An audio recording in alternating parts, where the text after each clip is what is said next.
الرجيم أعوذ بالله من الشيطان الرجيم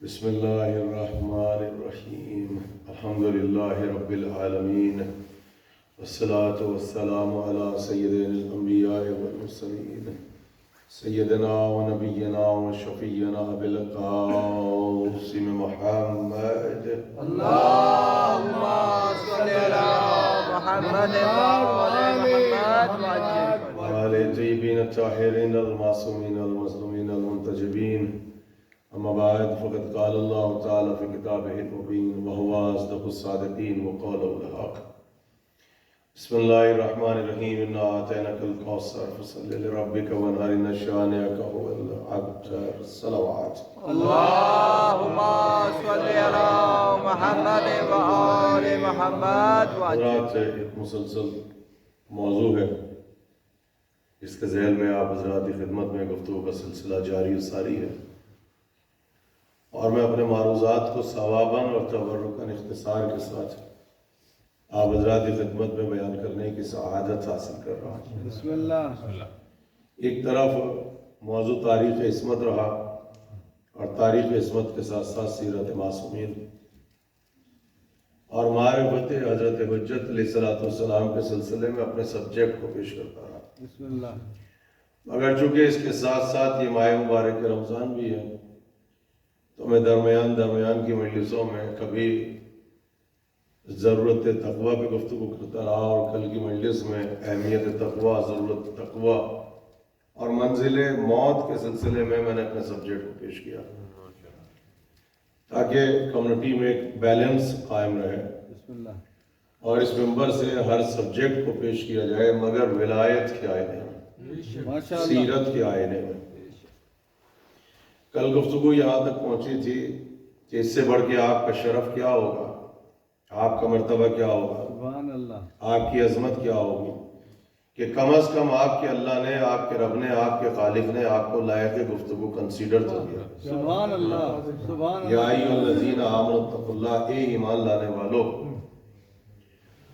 اور چھٹے امام نے فرمایا کہ پورے قرآن میں جہاں پر بھی لفظ مومن ہے، جہاں پر ایمان ہے، اس سے مراد صرف وہ افراد ہیں جو ہمارے جد امیر المومنین کی ولایت سے محبت رکھتے ہیں۔ اللہم یہ وہ آیت ہے محمد وعلی محمد جس میں آپ کا رب، آپ کا اللہ، آپ کا خالق آپ سے گفتگو کر رہا ہے۔ کیا مرتبہ ہے آپ کا؟ تو اگر آیت میں اللہ نے آپ کو لائق گفتگو کنسیڈر کیا تو مخاطب ہونے کے بعد اگر کسی چیز کی ڈیمانڈ ہوگی تو ڈیمانڈ بھی آپ سے ہوگی، کسی غیر سے نہیں۔ اور اس پہلی ڈیمانڈ کا نام تقوی ہے۔ اور کل یہاں تک گفتگو پہنچی تھی صرف 1 منٹ کہ یہ اللہ جو ڈیمانڈ کر رہا ہے تقوی کی اہل ایمان سے، علی کے شیعوں سے، یہ ہم پر ریکویسٹ نہیں ہے، یہ درخواست نہیں ہے، یہ گزارش نہیں ہے، یہ التماس نہیں ہے، یہ حکم پروردگار ہے۔ اب جب حکم پروردگار ہے جیسے نماز، جیسے روزہ، تو جو سزا نماز چھوڑنے والے کی ہے وہی سزا تقوی چھوڑنے والی ہے۔ ہائے ہائے ہائے یہ ہے تقوی۔ اور اس کے بعد دوسری ڈیمانڈ یہ ہے کہ تم ان کے ساتھ ہو جاؤ جو خالق کی نظر میں سچے ہیں۔ یہ میں نے لفظ تقوی اور لفظ خوف کے سلسلے میں کل علم نفسیات کو وسیلہ بنا کے اور ہیومن سائیکولوجی کو وسیلہ بنا کے آپ کی خدمت میں پیش کیا علم کے آئینے میں۔ آج گفتگو پھر ایک قدم آگے بڑھی۔ امام نے کیا ارشاد فرمایا تھا آپ کے دوسرے امام کہ اس میٹریلسٹک ورلڈ میں، مادہ پرست دور میں جہاں نفسا نفسی کا عالم ہو، تقوی کا حاصل کرنا، گین کرنا اکیلا اور واحد سورس اور منبع اور وسیلہ یہ ہے کہ ہر قدم، ہر اسٹیپ پر اپنی موت کو یاد کیا کرو۔ ہر لمحہ، ہر اسٹیپ، ہر قدم بس اپنی موت کو یاد کیا کرو۔ اب سرکار ہی سے سوال کیا گیا، سرکار سبت اکبر سے، جب آپ ارشاد فرما رہے ہیں یہی مسجد ہے، یہی مسجد نبوی ہے، نانا کا مصلی ہے، اسی مقام پہ بیٹھے ہیں۔ اور راوی کا جو سوال ہے وہ ہیومن سائیکولوجی سے بہت قریب ہو کے اس نے سوال کیا۔ سبت اکبر آپ کے بابا، آخری وصیت یہ تھی اسبق ابن نباتہ سے کہ ہر لمحہ، ہر اسٹیپ پہ اپنی موت کو یاد کرو۔ آپ کے نانا خطبہ شعبانیہ، اس میں بھی دعوت تھی، آپ مسلسل۔ مگر یہ بتائیے کہ جب انسان کی آخری منزل اور حقیقی وطن اور حقیقی گھر کا نام موت ہے. تو پھر جب موت کا تذکرہ آتا ہے تو ہم مضطرب کیوں ہوتے ہیں؟ ہم فرسٹریٹڈ کیوں ہوتے ہیں؟ بے کلی کیوں ہوتی ہے؟ ہم پریشان کیوں ہوتے ہیں؟ آپ کہتے ہیں کہ دنیا تو ایک برج ہے جس سے گزر کے جانا ہے آخرت کی طرف. آپ کہتے ہیں یہ پل ہے. آپ کہتے ہیں یہ گزرگاہ ہے. آپ کہتے ہیں یہ صرف ایک سڑک ہے. اور ہم یہاں پر سب کے سب جو ہے وہ ایک مسافر، ایک ٹریولر ہے، اور ہمارا آخری ڈیسٹینیشن تو ہماری قبر ہے. تو ہونا تو یہ چاہیے کہ جب انسان سفر میں ہوتا ہے تو مضطرب ہوتا ہے، جب وطن میں پہنچتا ہے تو مطمئن ہوتا ہے. مگر یہاں معاملہ کیا ہے؟ جب موت کا ذکر آتا ہے تو مضطرب ہوتے ہیں، قبر کا ذکر آتا ہے تو ہم بے کل ہوتے ہیں، اور دنیا میں بڑی آسائش ہے، بڑا اطمینان ہے، بڑی لذتیں ہیں. تو وہاں دیکھیے مولا نے کہا کہ اس کا صرف ایک راز ہے. ذرا سا یہ جملہ تھا کہ آہستہ آہستہ میرے سامعین بھی آ جائیں اور میں سیرت تک پہنچوں. کہا اس کا ایک راز ہے، تم نے اپنے گھروں کو، تم نے اپنی دنیا کو آباد کر لیا ہے، سجا لیا ہے، سنوار لیا ہے، ڈیکوریٹ کر لیا ہے اپنے گھروں کو، اپنی دنیا کو. روشنیاں ہیں، اور تم نے اپنی قبروں کو اجاڑ لیا ہے. تم نے اپنی آخرت کو ویران کر دیا ہے. وہاں سناٹا ہے، وہاں اندھیرا ہے، وہاں کچھ نہیں ہے. تو کہا کہ جو انسان کی فطرت ہے جب روشنیوں سے اندھیرے کی طرف جاتا ہے تو اس طرح ہوتا ہے. ساتھ ہے سجاتے ہیں اہل علم تشریف فرمایا ہے. تو یہ انسان کی فطرت ہے، یہ تو نیچر ہے کہ جب تم اطمینان سے، روشنیوں سے، نور سے اندھیرے اور ظلمت کی طرف جاتے ہو تو مضطرب ہوتے ہو.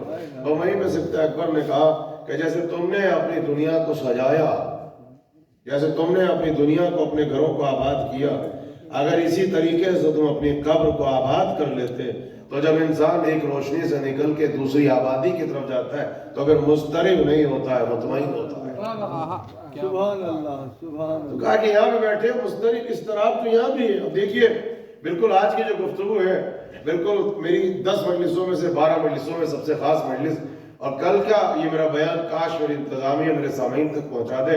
میں اس سال کی سب سے اہم اور خاص اور یہ اپنے سلسلے کی آخری مجلس پڑھوں گا، خاص مجلس ہوگی کل، اور میں سمیٹوں گا اپنے سبجیکٹ کو، اور زندگی بھر آپ میری اس مجلس کو یاد رکھیں. اگر یہاں سے میرے ساتھ ہیں میرے دوست، میرے احباب، کہا کہ جیسے دنیا آباد روشن ہے، بس تھوڑا سا تم اپنی قبر کو بھی روشن اور آباد کر لیتے ہیں تو جب روشنیوں سے روشنیوں کی طرف جاتے ہیں تو اطمینان ہوتا ہے، بے شک، اضطراب نہ ہوتا.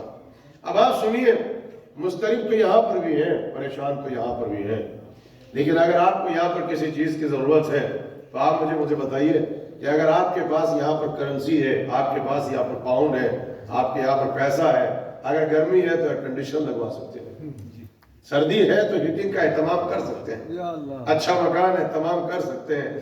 اس کا مطلب یہ ہے کہ اگر یہاں پہ آپ کے پاس وہ ملکہ ہو، وہ کرنسی ہو تو سب کچھ خریدا جا سکتا ہے. مگر یاد رکھیے گا، ہم یہاں سے ابھی ایران میں پہنچے، ہمیں پیاس لگی، اب وہاں پر ہم کھڑے، ہم نے کہا کہ پانی اویلیبل ہے، تو انہوں نے کہا کہ ہر بہترین واٹر یہاں پر موجود ہے. ہم نے کہا ہمیں پانی دو، ہم نے پاؤنڈ نکال کے دیا، انہوں نے کہا کہ پانی تو ملے گا مگر تومان سے ملے گا. یا ہمارے یہاں پر پاؤنڈ نہیں چلتا ہے، وہی پانی جس پانی کو آپ یہاں استعمال کر رہے ہیں. سعودی عرب میں پہنچے، آپ ریال لے کے کھڑے ہیں، پانی موجود ہے، الفاظ بھی بدل دیے کہ مجھے ماں چاہیے، انا اريد الماء، مجھے پانی کی ضرورت ہے. کہا یہاں پر ڈالر سے نہیں ملے گا، یہاں پر چاہیے تو یہاں کی کرنسی لاؤ. تو بس مولا نے اپنے الفاظ میں سمجھایا کہ جب تم ان آبادیوں سے نکل کے قبر کی طرف جاتے ہو، آخرت کی طرف جاتے ہو، برزخ کی طرف جاتے ہو تو پریشان کیوں ہوتے ہو؟ بہت لانگ ٹریول ہے برزخ کا. جس دن انسان دنیا سے اٹھتا ہے اس کی قبر میں دروازہ کھلتا ہے، اس کی قبر میں ایک ونڈو کھلتی ہے، اور پھر ایک نیا عالم ہے، نئی دنیا ہے جہاں سے اس کو ٹریول کرنا ہے. اور یہ ٹریول مگر بڑی طولانی ہے، بڑی لیندی ہے، کیونکہ جب تک قیامت نہیں آئے گی آپ ٹریول میں ہیں. ابھی آپ کا معاملہ ہے کہ آپ کو وادی السلام میں جانا ہے یا وادی برہوت میں رہنا ہے، آپ کو کون سی سواری چاہیے. تو مولا نے اپنے الفاظ میں سمجھایا، میں اپنے الفاظ میں سمجھاؤں. قبر میں اندھیرا ہے مگر فرشتے پوچھیں گے روشنی کی ضرورت ہے تو روشنی اویلیبل ہے. ایئر کنڈیشن کی ضرورت ہے، ایئر کنڈیشن اویلیبل ہے، سواری کی ضرورت ہے، لباس کی ضرورت ہے، اچھی غذا اچھے کھانے کی ضرورت ہے، سب کچھ اویلیبل ہے، مگر اگر تمہارے پاس کرنسی ہو، اگر کرنسی ہو تو یاد رکھیے وہاں جو کرنسی چلے گی وہ یہاں والی نہیں چلے گی، وہاں والی چلے گی۔ وہاں کی کرنسی کا نام عمل صالح ہے، وہاں کی کرنسی کا نام عبادت ہے، وہاں کی کرنسی کا نام محبت ہے، وہاں کی کرنسی کا نام ولایت ہے۔ ایک صلوات پڑھتے ہوئے سنیے، بہت خاص میرے ساتھ میرے احباب، ماہ مبارک کے رمضان ہے، تھوڑا سا تو مجھے اعتدال کے ساتھ، تھوڑا تو بیلنس کے ساتھ مجھے چلنا پڑے گا تاکہ یہاں فضائل بھی ہو، ولایت بھی ہو، مگر اس کے ساتھ ساتھ علم بھی ہو، یہاں پر عمل صالح بھی ہو، تھوڑا تبلیغ بھی ہو، تھوڑا انسان اپنے نفس کی طہارت لے کے یہاں سے۔ سبحان اللہ، سبحان۔ اب آپ سنیے، مولا نے کہا گا کہ اللہ کی پہلی ڈیمانڈ علی کے شیعوں سے وہ تقویٰ ہے۔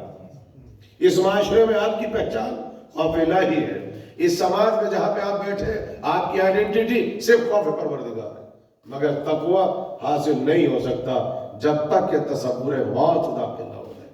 یہ تھا آپ کے مولا نے کہا، کل خطبہ پڑھ کے سنایا، کہا کہ بہت چھوٹا سا حرف ہے، 3 حروف کا مرکب ہے موت، مگر یاد رکھو کہ تقویٰ حاصل نہیں ہو سکتا جب تک کہ تصور موت نہ آ جائے۔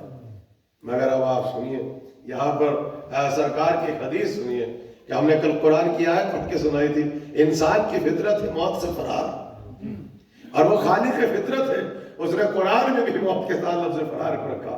جو لفظ آپ بولتے ہیں اپنے علاقوں میں، چاہے آپ کا تعلق پنجاب سے ہے، کراچی سے ہے، ہزارہ سے ہے، فارسی بولتے ہیں، مگر اللہ نے جو لفظ رکھا وہ لفظ فرار ہے۔ قُلْ إِنَّ الْمَوْتَ الَّذِينَ تَفِرُّونَ مِنْهُ، وہ موت جس سے تم فرار اختیار کرتے ہو وہ ایک دن آئے گی اور آ کے تم سے ملاقات کرے گی، خود آئے گی، تم سے خود باتیں کرے گی، مگر انسان فرار اختیار کرتا ہے۔ دیکھیے سرکار کی حدیث یاد سے سنیے، دنیا کسے کہتے ہیں اور ولایت کسے کہتے ہیں؟ یہ سرکار کی حدیث کو آپ نے سنا کہ انسان کی ایک فطرت ہے، آپ لطف اندوز ہوں گے اور پھر میں یہاں سے آگے بڑھوں گا۔ کہ انسان کی فطرت یہ ہے جیسے جیسے انسان کی عمر بڑھتی ہے، انسان بڑھاپے کی طرف جاتا ہے، 2 چیزیں اس میں جوان ہوتی جاتی ہیں۔ اب بزرگ پریشان نہ ہو، ہمارے یہاں پہ تو ہماری کمیونٹی میں ہمارے یہاں تو بڑھاپا نہیں ہوتا، بزرگی ہوتی ہے۔ تو سرکار نے استعمال کیا کہ جیسے جیسے انسان بوڑھا ہوتا چلا جاتا ہے اس میں 2 چیزیں جوان ہوتی چلی جاتی ہیں۔ بس سنیے آپ، اب وہاں پہ بیٹھے ہیں چاہنے والے اور اصحاب بیٹھے ہوئے ہیں اور سرکار کا خاص خطبہ، اور اس میں سرکار مسکرائے اور بڑے سینئر اصحاب بیٹھے ہوئے تھے، کہنے لگے جیسے جیسے انسان بوڑھا ہوتا ہے وہ بوڑھا ہوتا ہے 2 چیزیں جوان ہوتی ہیں۔ سر اٹھا کے پوچھا یا رسول اللہ وہ کیا چیزیں جوان ہوتی ہیں؟ کہا ایک زیادہ جینے کی تمنا۔ کہاں ہے آپ؟ ایک زیادہ دولت کمانے کی تمنا، یعنی بڑھ رہا ایک ایک قدم، ایک ایک اسٹیپ، جو کل مولا نے کہا تھا اسبق ابن نواطہ سے۔ یہ بڑی آخری کہ جو گفتگو ہے نا مولا کی زندگی کی، آپ کبھی علماء سے کہا کرے کہ زید بن سوحان کو، ساسا بن سوحان کو، اسبق ابن نواطہ کو ممبر سے پڑھ کے سنائے۔ آخر میں یہ 13 رمضان، پہلی رمضان سے لے کے 14 رمضان تک جو خاص گفتگو ہے وہ ساسا ابن سوحان ہے، وہ اسبق ابن نواطہ ہے۔ زید ابن سوحان کی تو شہادت جنگ صفین کے زمانے میں ہو چکی ہے۔ بہترین سوالات ہیں، جہاں اتنے سوالات ہیں کہ بار بار مولا سے کوشچن کیا کرتے تھے، مولا سوال کا جواب دیا کرتے تھے، بہترین گفتگو ہے۔ تو کہا کہ رسول اللہ فرما رہے ہیں کہ 2 چیزیں جیسے جیسے انسان بڈھا ہوتا ہے 2 چیزیں جوان ہوتی ہیں، ایک زیادہ جینے کی تمنا، ایک زیادہ دولت کمانے کی تمنا۔ سرکار نے ارشاد فرمایا، سرکار دنیا سے چلے گئے، بنی امیہ کی حکومت ہے، بادشاہ تخت پہ بیٹھا ہوا ہے، وضو کر کے بیٹھا ہوں، نام لینے کی ضرورت نہیں ہے، اور اہل علم بیٹھے، خطابت کا فائدہ اسی میں ہے کہ بات بھی ذہنوں تک پہنچ جائے اور کوئی اختلاف بھی نہ ہو، تاکہ اگر کسی مذہب سے بھی، کسی مسلک سے بھی، کسی فرقے سے بھی انسان کا تعلق ہو وہ ہماری مجلس میں آ کے بیٹھ جائے تو اس اقرار کے ساتھ اٹھے کہ عقیدے کا اختلاف اپنی جگہ مگر چراغ علم یہیں پہ روشن ہے۔ سبحان اللہ، سبحان اللہ۔ نظریات کا اختلاف اپنی جگہ مگر چراغ علم یہیں پہ روشن ہے، کم از کم اس اقرار کے ساتھ اٹھے۔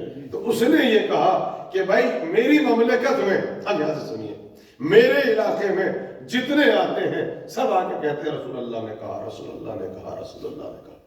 کوئی ہے اس وقت جو آ کے یہ کہے کہ میں نے رسول اللہ سے سنا، میں نے رسول اللہ سے سنا، کوئی رسول کی حدیث سنا ہے، تو پتہ چلا کسی دیہات میں کسی علاقے میں بوڑھا شخص تھا، بہت ضعیف ہو چکا تھا، اس نے رسول اللہ کو دیکھا تو کہا بھائی بلا کے لے آؤ اسے میرے دربار میں۔ کہا بہت بوڑھا ہے، وہ چل نہیں سکتا، اب تو وہ بستر پہ پڑا ہوا ہے، آخری وقت ہے، موت کا وقت قریب ہے۔ کہا بھائی نہیں، لے آؤ، اسے لے آئے اسٹریچر پہ یا اسے پلنگ پہ، اس کی چارپائی پہ۔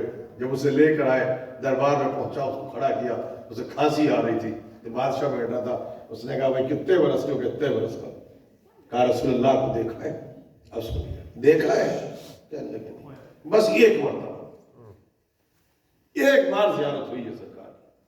کہا سبحان اللہ، کیا کہتے تم نے رسول اللہ کو دیکھا؟ تو کہنے لگے کہ نہیں ہے، پھر آپ صحابی رضی اللہ کی فہرست ہے۔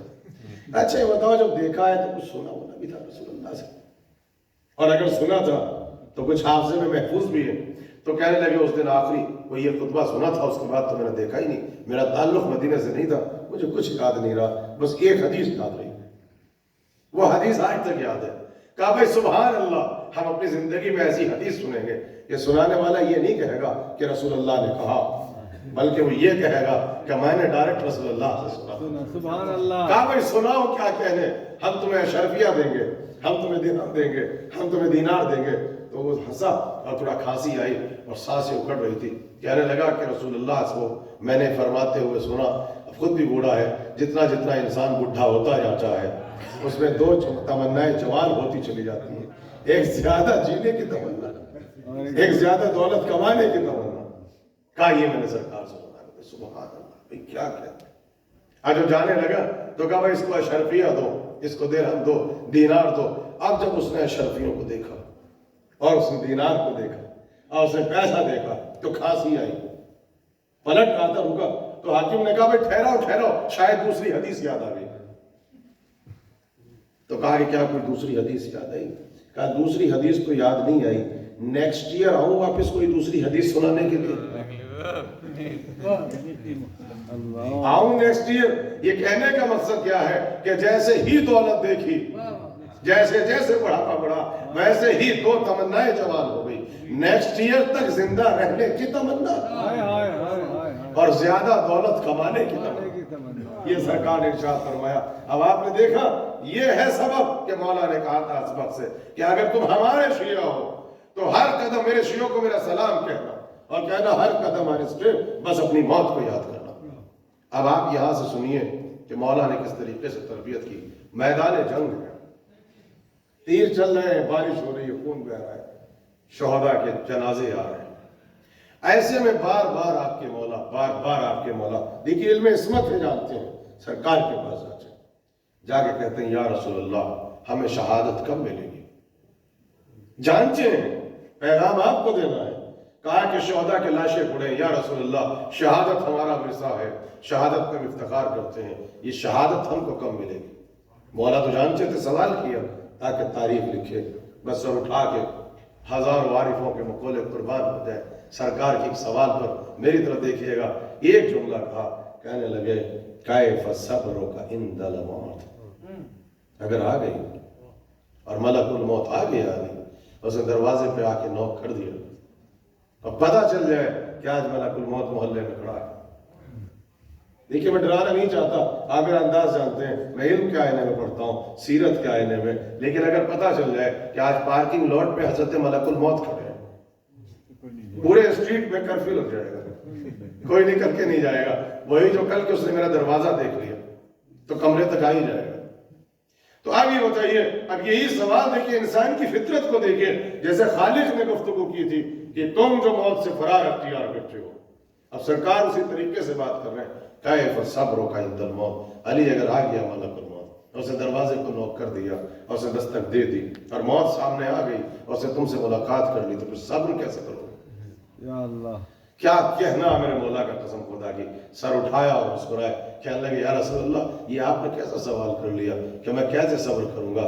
لیس ذالک من مواقع الصبر، یا رسول اللہ وہ صبر کا مقام نہیں ہوگا، بل ذالک من مواقع الشکر، سبحان اللہ. وہ تو شکر کا مقام ہوگا. جہاں موت کو دیکھ کے صبر کیا جائے وہ اور منزلت ہوتی ہے. جہاں موت کو دیکھ کے شکر کا سجدہ کیا جائے وہ ولایت ہوتی ہے. ایک صلوات پڑھتے ہیں. تو کہا کہ ملاقات پروردگار کا سب سے بڑا ذریعہ موت ہے. موت سے کیسا گھبرانا؟ ہم موت پہ جا پڑے یا موت ہم پہ آ پڑے. یہ کربلا والے علی نے بھی کہا, یہ نجف والے علی نے بھی کہا. آپ سنیے, حجاج ابن یوسف ثقفی ملعون جہاں اگر نام علی زبان سے نکل جائے گدی سے زبان کھینچ لیتا ہے. 2 کھڑے ہوئے ہیں اریسٹ ہو کر, 2 کھڑے ہیں دربار میں. آپ جانتے ہیں کون؟ ایک حضرت کمیل کھڑے ہیں, قبیلہ نقی سے ہیں, جن افراد نے میری اس مجلس کو سنا تھا.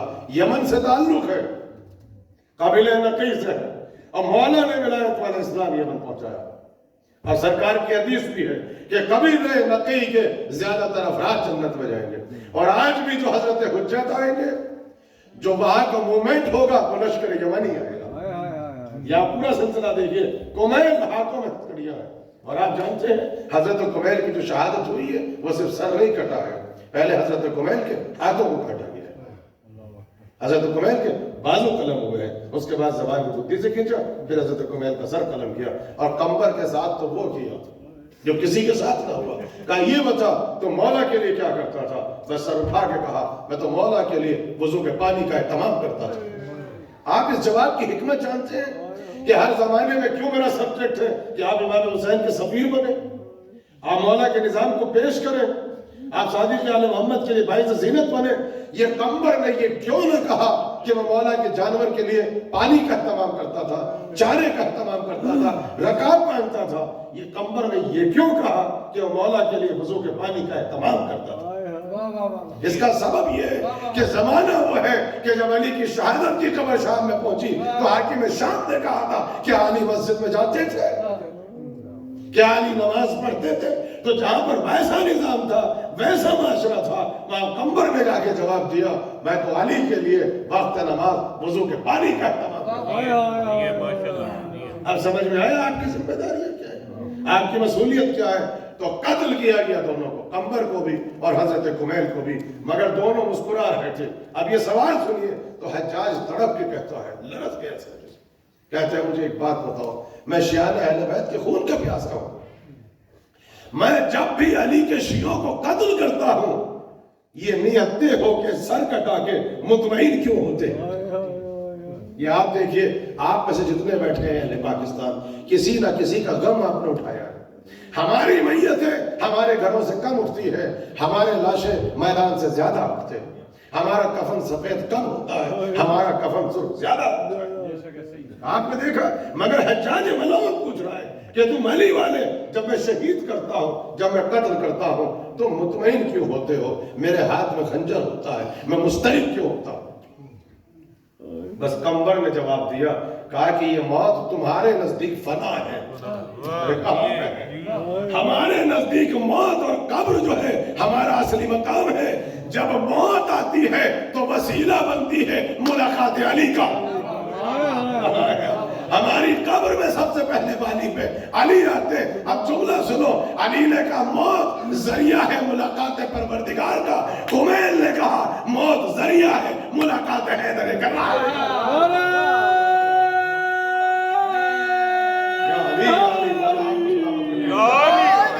اور اس کے بعد اس حدیث کو پیش کیا کہ سرکار نے کہا تھا الموت حق, موت حق ہے. آپ نے 1000 مرتبہ سنا موت حق ہے. اور کہا انہی نبی نے کہا تھا الحق مع علی و علی مع الحق, حق وہی ہے جہاں علی ہے. اے صلوات پڑھتے مل کے محمد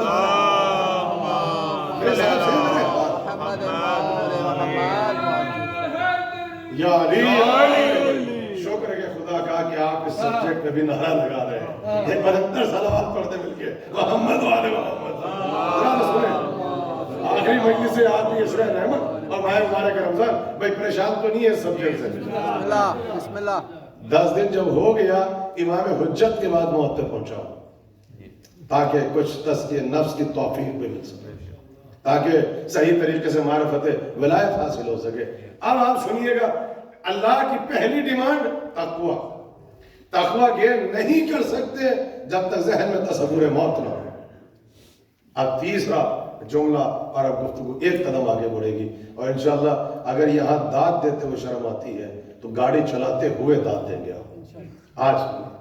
آپ سنیے، تقوی ایک نور، مولا فرماتے ہیں کہ اللہ جس کے قلب میں چاہے خوف پروردگار اپنے خوف کو داخل کرتا ہے۔ جیسے ہی تقوی آتا ہے اس میں پہلی صفت پیدا ہوتی ہے، وہ صفت کا نام ہے صفت بندگی۔ دیکھیے بالکل علم کے آئینے میں سنیے گا، پہلی صفت کون سی آتی ہے جب موت کا تصور ہو، اللہ کا تصور ہو، تقوی کا تصور ہو، اس صفت کا نام ہے صفت بندگی، عبدیت کا جذبہ آتا ہے۔ آپ سنیں گے ہمارے یہاں پر بڑا ہلکا لفظ ہے بندگی۔ اکثر آپ نے دیکھا ہوگا اناؤنسمنٹ کیا جا رہا ہے، ڈونیشن دی ہے، بندہ خدا نے، نہ اعلان کرنے والے کو کوئی لذت ملی، اور جس کو اسٹیٹس دے دیا اتنا بڑا بندہ خدا، اور جو کہہ رہا تھا میرا نام نہیں لیجیے گا بس کہنا بندہ خدا، یعنی اتنا ہلکا ہے تصور، نہ اس کو لذت ملی کہ تھوڑا سا ڈونیشن دیا اور اعلان کرنے والے نے اسے بندہ خدا کہہ دیا۔ جو اعلان کرے گا نہ اسے لذت ملی، میں بیٹھا ہوا ہوں نہ مجھے لذت ملی۔ اب سنیے، آل محمد کے گھرانے کا جو محبوب ترین نام تھا اس نام کا نام تھا نام فاطمہ، اور آل محمد کے گھرانے کی جو محبوب ترین صفت تھی اس صفت کا نام تھا صفت بندگی۔ صفت بندگی سنے گا، یہ بندگی کتنا بڑا رتبہ ہے، ارے کہاں ہے یہ کتنا بڑا اسٹیٹس ہے۔ آج یہ اولیاء سے پوچھو، عرفاء سے پوچھو، انبیاء سے پوچھو، مرسلین سے پوچھو کہ بندگی کیا ہے، جس میں اناؤنسمنٹ کرنے والا اور سننے والا دونوں سر جھکا کے بیٹھے ہیں۔ سنیں گیا میرے ساتھ ہے حضرت یحییٰ، کیا کہنا اس نبی کا جس کا گریہ مشہور، جس کی عبادت مشہور۔ حضرت یحییٰ مصلی میں بیٹھے، دن رات کی ہے، دن رات کی ہے، مسلسل گریہ ہے، اتنا روئے کہ اللہ نے فرشتے کو اتار دیا۔ فرشتے نے آ کے تک واقع کیا، ایسے نوٹ کیا، یحییٰ نے سر اٹھا کے دیکھا فرشتہ کھڑا ہے، کیسے آنا ہوا؟ کہا اللہ نے درود و سلام بھیجا ہے۔ کہا میرے رب پہ بھی میرا سلام ہو، مگر آنا کیسے ہوا؟ اب سنیے، کہا اللہ نے ایک پیغام بھیجا ہے، یحییٰ خوف جہنم میں ہوتے ہو تو تم تو نبی ہو، اللہ نے تم پہ جہنم کو حرام کر دیا۔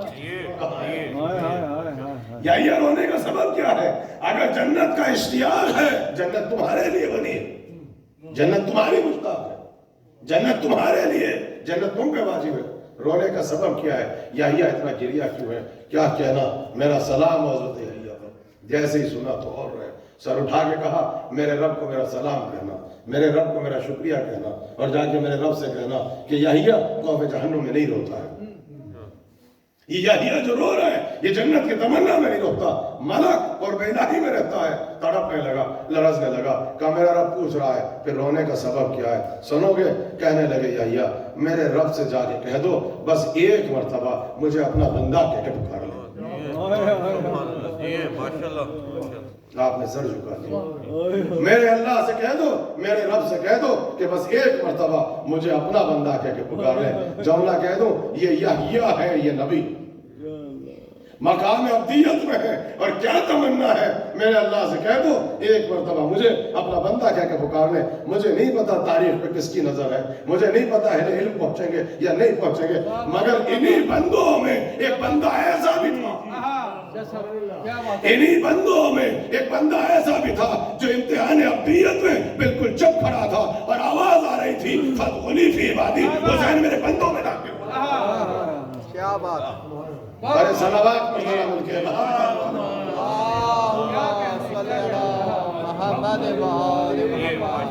اگر اتنی ہلکی صلوات پڑھنی ہے تو میں پھر کہوں گا کہ کوئی فائدہ کیا ہے؟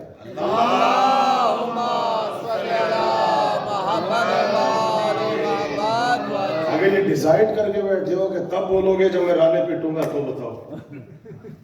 محمد علی محمد صلی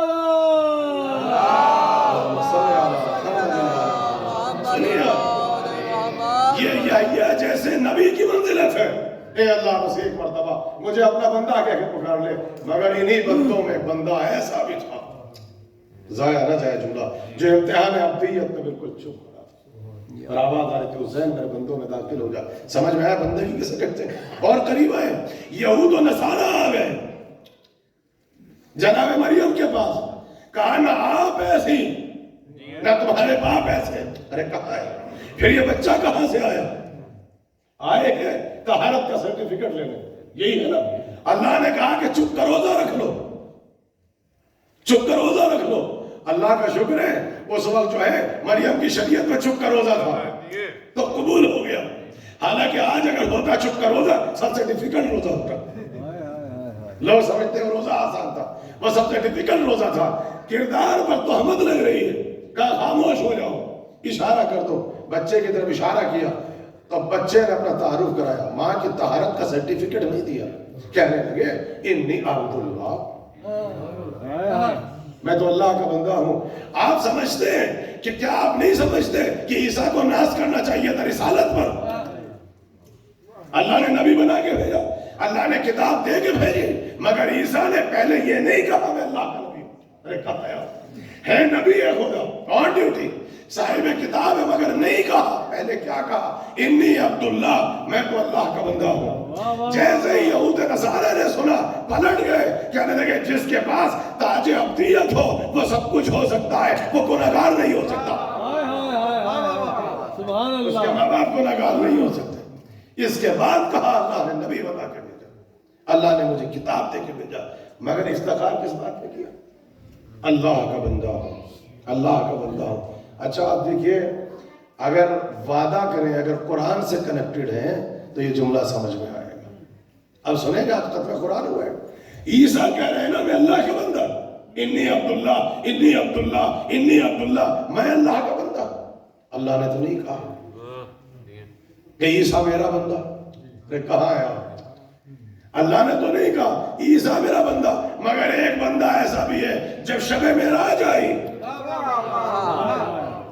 اور اللہ لے گیا اپنے حبیب کو تو کہنے لگا سبحان الذی اسری بعبدہ, سبحان الذی اسری بعبدہ. میں کیا کہنا, میں سبحان اللہ, ہم لے گئے راتوں رات اپنے عبد کو, ہم لے گئے راتوں رات اپنے عبد کو. یہاں نبی بالکل چپ ہے, اللہ کہہ رہا ہے محمد میرا بندہ, وہاں اللہ چپ ہے. عیسیٰ کہہ رہے ہیں میں اللہ کا بندہ. واقع سمجھ میں آیا, فرق سمجھ میں آیا. عیسیٰ کو اس بات پہ ناز تھا میں اللہ کا بندہ ہوں, اللہ کو اس بات پہ ناز تھا کہ نبی میرا بندہ ہے. اللہ کو اس بات پہ افتخار ہے کہ محمد میرا بندہ ہے. ایسا صلوات پڑھ دے مل کے محمد.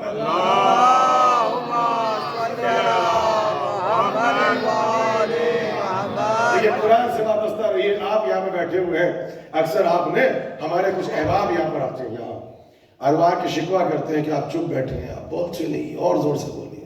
ہمارا مزاج بھی تو اکثر جو اہل علم ہوتے ہیں وہ ممبر سے اتر کے ہم سے کیا کہتے ہیں, یہ قبلہ کہنے کی ضرورت نہیں ہے, ڈانٹنے کی ضرورت نہیں ہے. جب کوئی بات نہیں ہوتی ہے, جب کوئی ادا انوکھی ہوتی ہے تو زبان سے بے ضابطہ سبحان اللہ نکلتا ہے. آپ سے اب مجھے نہیں پتا قرآن سے کون کنیکٹڈ ہے. پورا قرآن اٹھا کے دیکھ لیں, اللہ نے لاشے سے شے بنا دی. کہاں ہے اللہ نے انسان کو بنا دیا جب اس کے سامنے خلقت کا کوئی نمونہ نہیں تھا. اس نے کائنات بنا دی, مگر اس نے کائنات بنا کے سبحان اللہ نہیں کہا. ہم خالق ہیں, ہم رب ہیں, یہ کارنامہ چھوٹا ہے, مگر جب وہ اپنے حبیب کو معراج کی رات میں آسمانوں کی طرف لے کے گیا تو اس نے بھی کہا سبحان الذی اسری. بھائی کیا کہنے, ہم لے گئے. اب سمجھ میں چھٹے امام نے کہا میرے شیعو معراج جسمانی پہ عقیدہ رکھنا, کائنات بنا کے اللہ افتخار نہیں کرتا. معراج جسمانی ایسا معجزہ ہے, اللہ بھی کہہ رہا ہے سبحان اللہ. ایک صلوات پڑھ دے مل کے محمد والے سبحان الذی اسری بعبدہ. بھائی کیا کہنے, ہم لے گئے, ہم لے گئے. آپ کی دیسی زبان میں تو یہ ترجمہ ہوگا بھائی کیا کہنے, ہم لے گئے. تو جس کارنامے پہ اللہ سبحان اللہ کہے سوچو کتنا بڑا کارنامہ ہوگا. تو اللہ کو کس بات پہ ناز ہے, محمد میرا بندہ ہے. آپ سنیے, جب شب معراج پہ بات آ گئی اس جملے کو سن لو تاکہ جو تقویٰ اور موت ربطیت ہے وہ معصوم کی سیرت کے آئینے میں. شب معراج ہے, سرکار آرام فرما رہے ہیں, میری طرف دیکھیں.